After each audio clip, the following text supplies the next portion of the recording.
Hello everyone. Today's talk will be titled Working with Transcendental Views. And what that means is there are certain aspects of our perception where they're unspeakable, and so what do we do with them?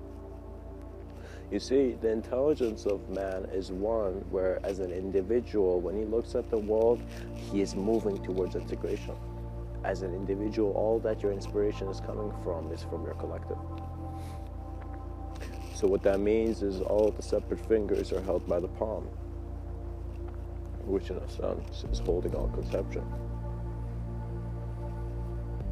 There's an aspect of reality which goes from subtle to gross, and let us use the playful analogy of a madman, of a mad artist just splashing paint and getting a brush and just randomly stroking on the canvas. And you see this stroke, this one stroke, has areas that are very subtle and has areas which are thick, And so when we are looking at imagery, the distinctions and its depth is what really gives us what to work with. So transcendental views are moments where your individuality is experiencing your collective nature. As it does, there's a collective knowing where it's as if like you kind of see that you thought you were at the bottom of the mountain, but you actually always had the perception from the top. When you see you have the perception from the top, your linear mind changes. You can very deeply think and in a sense realize the nature of reality. When you realize it, you realize of one aspect of it which can go into complete emptiness, and you confront it, just as many Tibetan Buddhist monks do in their meditations. You confront the emptiness in that. In other words, there are many aspects, there are many densities, sensitivities. Existence is a very vast canvas, and so we see many colors, both externally and internally. But when we look internally, when we go trying to find Mr. Within, we begin to see that what is within us is not something that can be fully grasped in words. So what that means is you might do an epic backflip and you come and see how you define it to me, you explain it to me, I'm not having the same experience as you did. It's because some aspects of movement cannot be communicated to other individualities simply because it's not in their reality. Sometimes you see a person acting irrationally and you are like, isn't this person aware? And suddenly you say, no, that person, for them, reality, it made it make sense to say those words at that time, do those things at that time. So it's really important to see that safety is a concept where it's required in society. Existentially, there's no need for the concept of safety because aspects of your experience, again, are unspeakable. When you see that unspeakable aspect, you begin to see that your perception is not just only the amount of perception you can communicate. Like you have a certain amount of comfort with what you see and you communicate it. But you begin to see that as you see the things that are comfortable, it's like every simple thing you were comfortable with was making you more complex, making you more comfortable with the complex.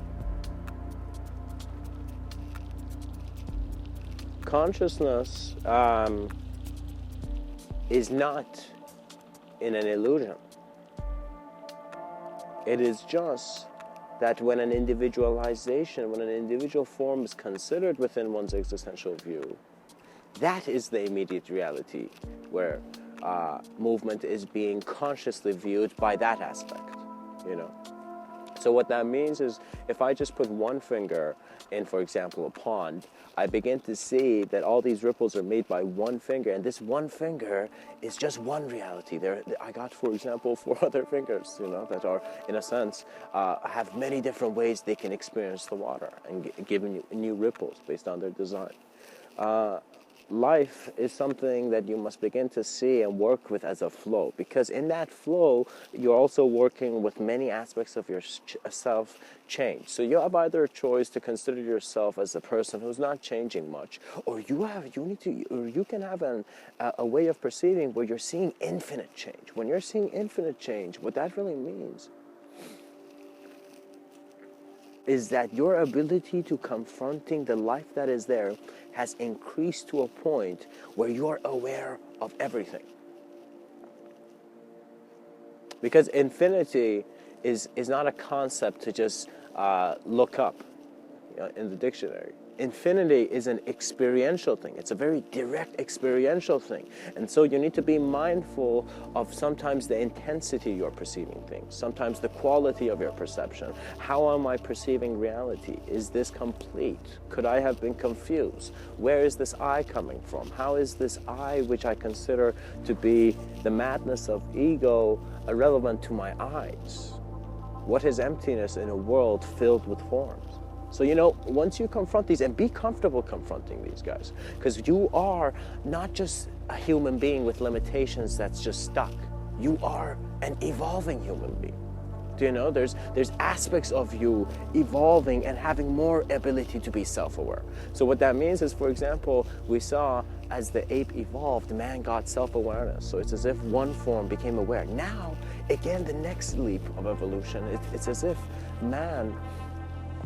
man's self-awareness is also evolving too. It's as if we are being self-aware in more than one individuality.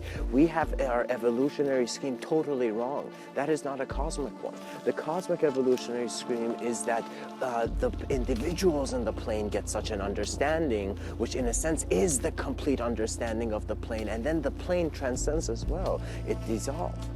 So we must not, you know, make too much of a big deal out of death. It is unhealthy for the psychology of a mind that is expanding every moment. Our attention should be on the quality of experience that is our moment. In other words, right now, it doesn't matter what you go accumulate externally. Wherever you are standing, sitting, or walking, wherever you're hearing this talk, this moment that you have, its value is not relevant to anything you can compare. It's profound. Its transcendence is the fact that there is an unknown in your reality. We are an individual. We are an individual in a world with infinite forms. Our life forms is an experience beyond how the surface is, because all our elders have been saying, do not judge a book by its cover. And what that means is reality is covered because how you are giving it a value is not accurate to the existential change that is you. Your existential change is a simple awareness. So what that means is, all that I'm saying right now, regardless of its depth, is as simple as going by a nature trail and simply standing there and just observing the stream. And just recognizing that there is a direction in complete non-direction. There is a direction, there's an intelligence in emptiness. The vacuum that holds all that we consider, all that many have said to be the only matter, is one where the observer is becoming now conscious. So, the reason man has so many profound abilities to suddenly expand his consciousness is because all his limitations, all his views on thinking that he doesn't have ability is not based on a complete perception. In other words, we think we've completely observed the ape. No. We have still yet a couple of years to observe the human form. But now, as beings, we need to acknowledge ourselves greater. So in other words, no longer have a fantasy story, no longer have a sci-fi story. Go experience everything that you know within your moment. And truly see what is the value of your being before you call it a human being, before ideology individualizes for them to be association. This is, by the way, all in the sense of awareness, guys. These all can be done in silence, in just a very calm state of your being. These are all aspects of contemplation. So they're not things that I'm saying you go do objectively. They're just ideas which in a sense are communicated through a vaster view. And this vastness is one that has understood that the unknown is present. And the unknown does not mean that, gosh, you don't know it, so try to figure it out, try to shape it. No. It means become aware of why your perception is the way it is. And that is when the way simply becomes how you perceived all manifestation to be. Because I have recognized something that has come to me, which I've noticed many gurus perhaps have not communicated, or it has not maybe been communicated to the West that much. But what it is that many people who seek the spiritual path think that it's something that comes only when they're ready, and they just don't know when they're ready, so they go into abstraction. No, no, no, no, no. The spiritual seeker must understand that he is not seeking through a sense of any story. You're not a character in a story. You are a being who's becoming aware simply, very simply,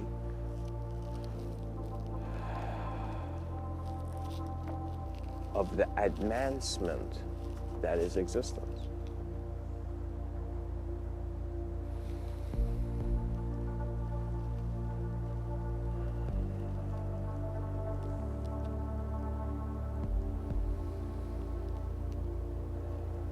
And sound will begin to geometrize in the sense that your abstraction is allowing so much compassion to your sense of self to be present among all, you know, that there could never be a hateful reality because harmony was its greater alignment. It's as if the alignment was there, you realize that you are it too. Do not seek life as if you're, again, a character in a story. Because the spiritual seeker will find those cognitions, those profound enlightened views are ones that is not just his physical body changing, is his whole reality changing. So there have been moments where I have been present, and the way I've been aware of my moment has made me, I cannot say it. There are no words aside from just vast words of poetry which I can shout, but it is in a sense one that it's like you know where your home is, so you're there always. Do you know? It's as if one memory of goodness was enough to, in a sense, get rid of all the negative ones. Do you know? All those parents who thought, regardless of how much family values, their kids might go get lost in this world that is massively putting ideas into people's minds when they should be generating new ideas, you know. It's an interesting phenomenon, but they should not forget that perhaps that one moment where there was that motherly affection or fatherly affection or brotherly affection or sisterly affection or any form of affection, whether it was just you and just, for example, with even animals and nature, you know. One moment of you being alive and just knowing peace is enough to get rid of all the clumsy illusions that are kept to just give you a spectrum. Seek more than your spectrum and you shall become all that you are.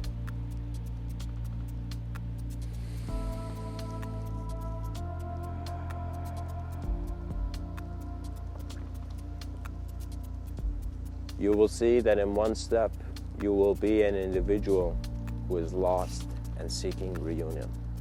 And you will see in the next step, you are your whole reality tearing apart.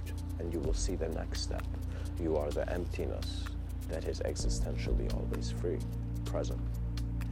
And beyond that, you are again the possibility of all that you know so far. So if you do not value playfulness in this reality, you will get too agitated in thought in regards to what is real. What is real should be calmly something you are just experiencing and understanding. What that means is there have been people known to just, these dervishes who would go, you know, into the desert and they would just only have these very, very wild spiritual men they would only eat, for example, walnuts or something, almonds, you know. They would just eat one a day and they would cultivate their energy. And so even in ancient Indian tradition, ancient Indian culture, we have yogis who just stood present. They went in samadhi and just, their body was just kept by their knowing of all that they are. It's a very profound experience, but one must always be aware. So I do talk a lot about having a playful approach to reality, but in that playfulness, you must always be aware of what is there. Do you know? You're playing in clarity, not playing in illusion. Remember this. You as a being are being playful in clarity in the sense that you know yourself. That is why you are safe. That is why you are beyond safe. Because simply you know thyself, as a man said long ago.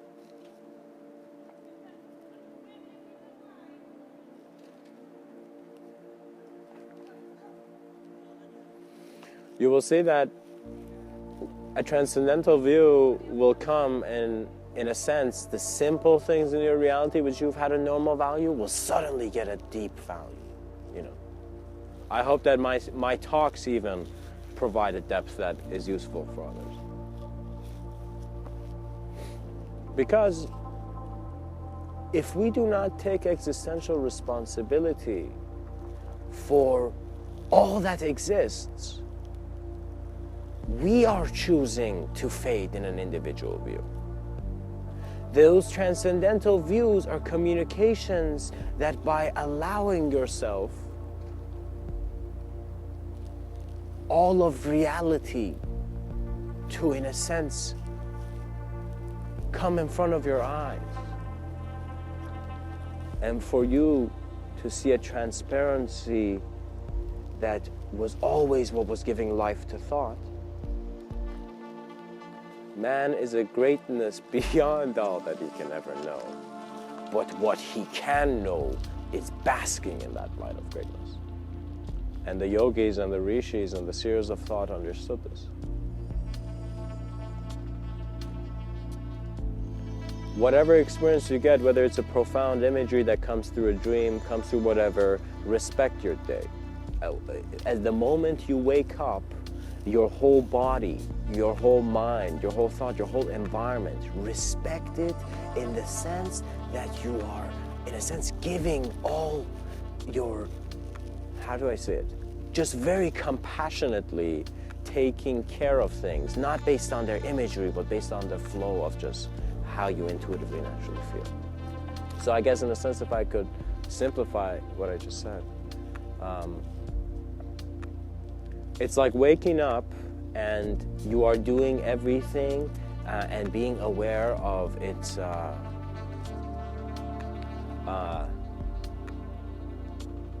happening.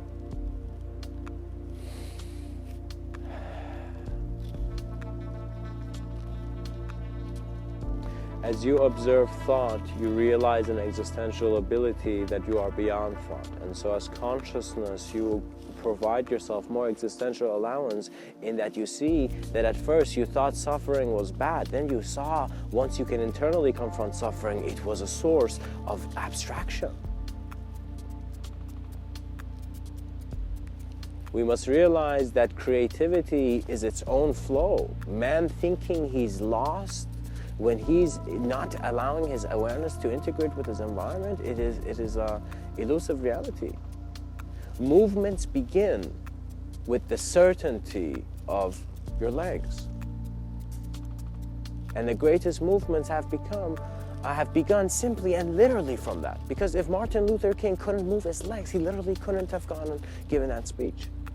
So the movement of your whole system, how you handle it, and how you let yourself simply do your activities throughout the day and tune in and intensify and see the beautiful complexities and the simplicities, and sometimes even take down complexities and simplify them, you will see that you are the creator of all that you can recognize within your moment of awareness. And as you become aware of this, thought is no longer something that is randomly coming to you. Every moment of your day, anything that happens to your day is magical. Because you're so aware of your presence that you see it as if it's a new communication. It's as if it's not just, at times, people talking to you.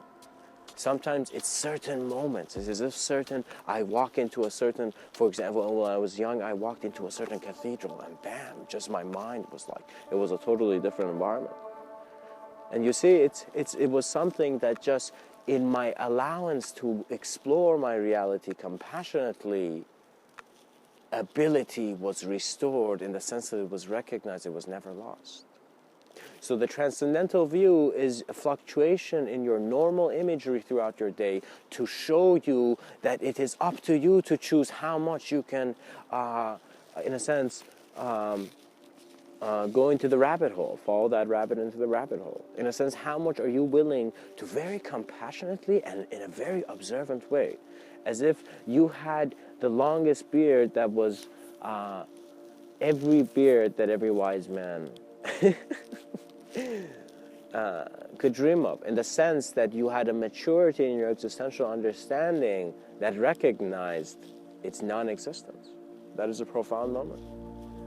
And Tibetan Buddhism and general Buddhism, in the Buddha's work, was this. His life's work was to communicate to us that humanity can experience greater states of being where within you is how you're kept, not based on your external.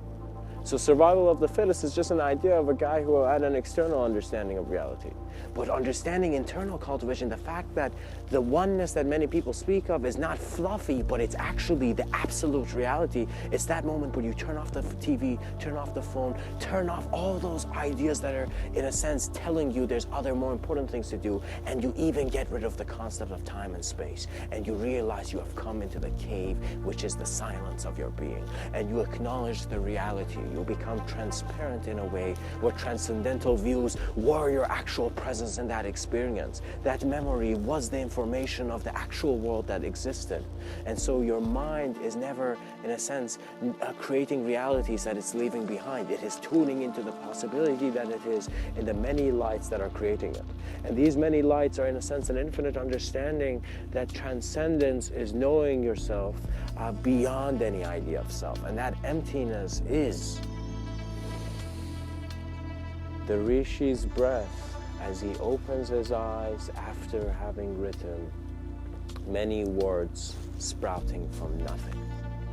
Man's greatest ideas sprout from nothing, and that is the most beautiful poetry. So I have known that I have written many lines of poetry that just simply the way it's written has been very beautiful to me, you know. But I've seen it's simply how the poem stopped, which gave me its own value. It's how in your moving life, in your life which you feel you're lost and confused and incapable, you in a sense stop all reality and become a moment of awareness. A moment of awareness. And as you become a moment of awareness, your playfulness is constantly expanding your vision. So think of it this way, in the financial world, it is, I wanted to study finance at first in my life, and I was totally inspired by this idea that to make money would be to do a project that the money is coming 24/7. So this was my mentality of actually going into the financial world. But I recognize eventually to even seek money as an idea is just moving into abstract realms where only a selfless person can survive.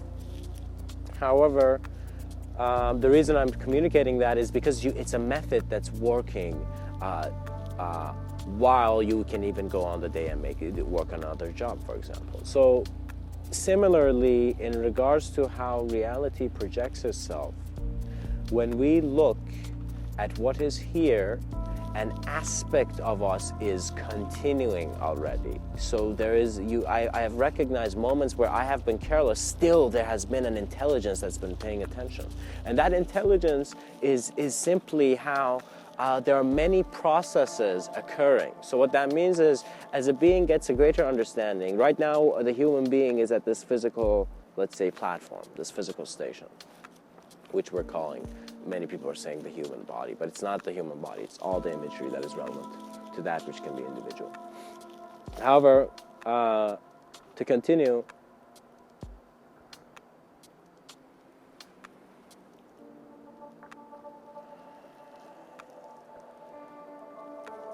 all forms melt in your observance, similar to how candlelight dissolves in sunlight, which is part of the beautiful poetry that Rumi has communicated. And so when dissolution is present, you see that there will be a moment where you cannot continue anymore. You see this, again, this physical platform is one where it's as if we have come from the ape, we are more self-aware and we're seeing we're more than animals. But at the same time, there is an aspect of us which is already more evolving in front of us. How would I say it? If you are someone who segments your senses of time, in space, let's use the concept of a future self. Your sense of future self, if we were to look at how evolution is going from form and transcending, it is going as if monkey, man has an ability to be self-aware and is recognizing that he's a collective intelligence. So immediately the evolutionary thing stops here, because there's an unspeakable aspect, an aspect of the experience of the being which is not communicable. But you can still realize how it goes up. So how it goes up is that the next sense of greater beingness that Mr. Within finds that an individual goes through, imagine a normal person in a park and suddenly his leap, is one where his experience is becoming instant and in a sense within all things. So you're no longer a perception just through a body of one individual body of conception. It's as if your mind is confronting all reality in realizing that it's kind of like pulling you out. It's as if taking off this kind of machine that's off your head, which is all these ideologies which are working with a sense that the imagery is defined beforehand. It's unnecessary to work that way. Your ideology should be a natural relationship. It should be similar to how you think, work with your ideas, and your internal dimension should be similar to how very calmly you go and you check on a garden, for example. When you go in a forest or when you go in nature, it's just like the nature adjusts your awareness. It's as if sometimes I've gone in nature and I've been so for example, let's say, my thoughts been agitated and what, it's as if I've looked around me and my whole environment is just thriving and open, and it's as if nature was telling me, what are you doing, man? Get up, don't act like this here, So give yourself a moment to observe imagery, the nature of reality, and allow your transcendental view to allow yourself to extract an experiential value from your transcendental view, or those images that are communicated to you that are suggesting your reality is beyond how it used to be. Multidimensionality is very real, and this should be communicated now. And Mr. Within is saying this, and probably some other insane people, on the streets. But what I'm trying to communicate is that we do have a multidimensional nature, and it's about time we begin to take very intelligent steps to it. We have to engineer a sense of cultural phenomena, a new renaissance that incorporates all the ideas lost in segmented sense of time into one which they can have value now. So what that means is history is being shown as if, it was like this back then and it's not like this now. No. It was like back then. Everything exists at the same time. Do you know what I mean? It's a movie. It's not a snapshot thing. History is not books. It's a movie. It's an intelligent progression. It's the movement of life. It's that tornado that is breaking the structures of man, similar to the house he made, which he forgot that he must also look outside of.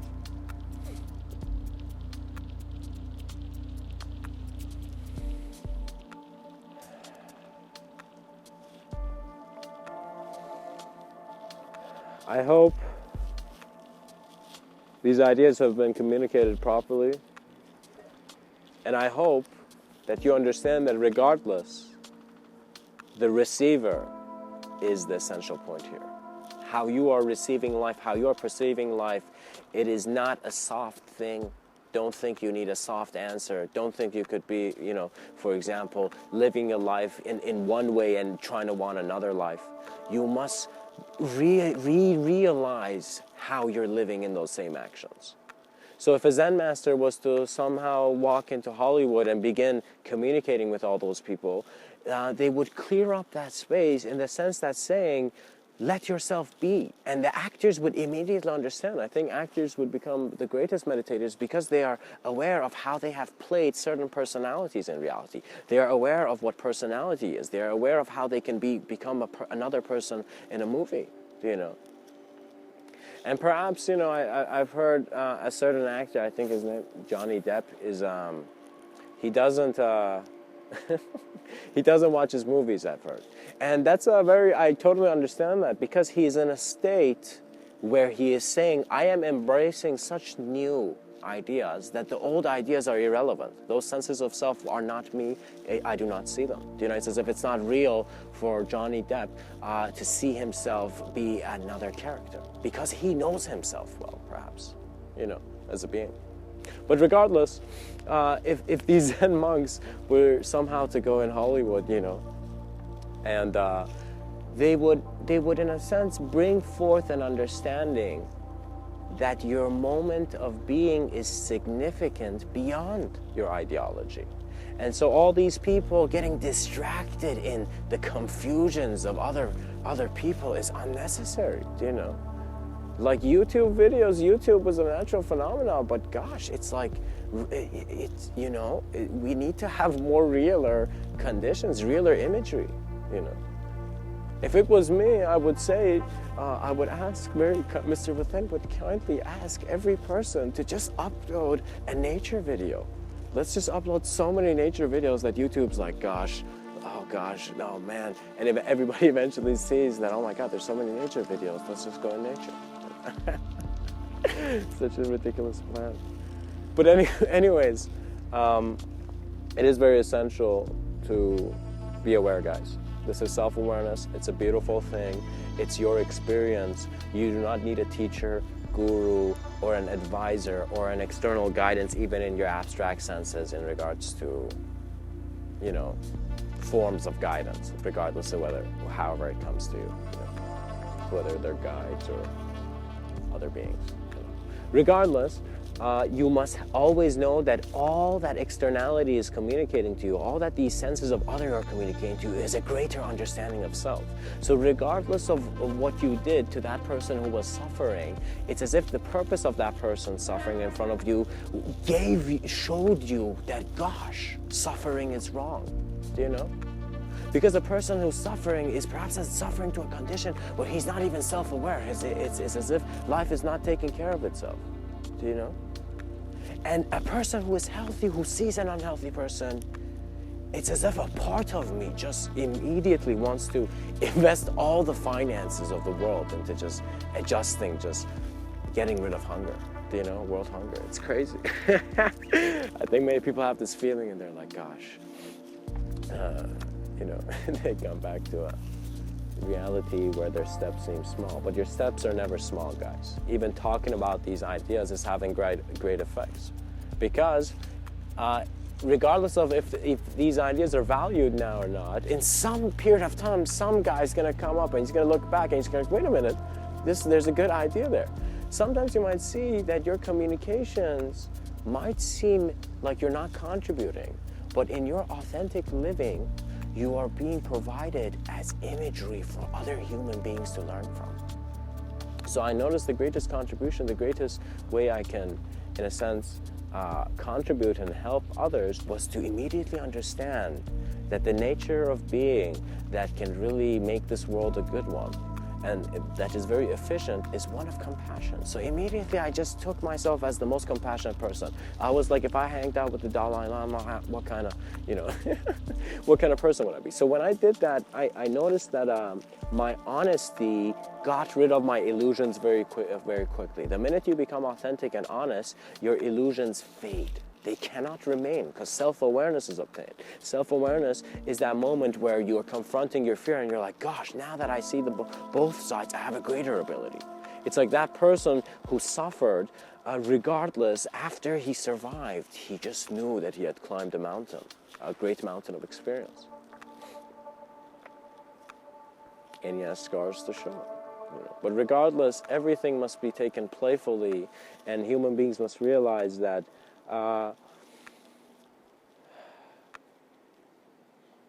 reality is what it is. Keep it this simple, but always observe it in complex ways. Live simply, but have such a complex experience. And of course, be playful with any spectrum and polarity.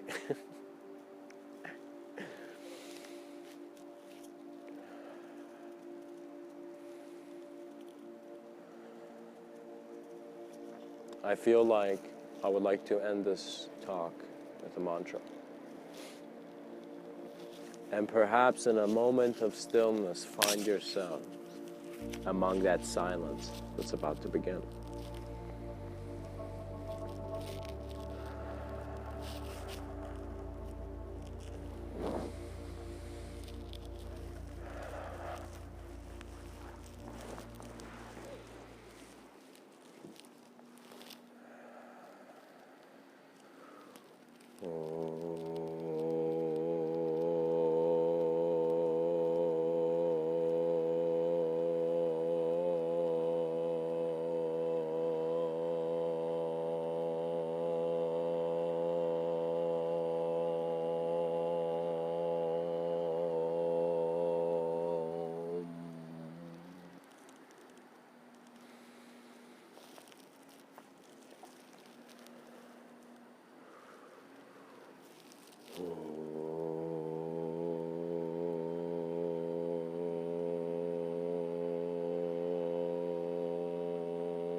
Much blessings.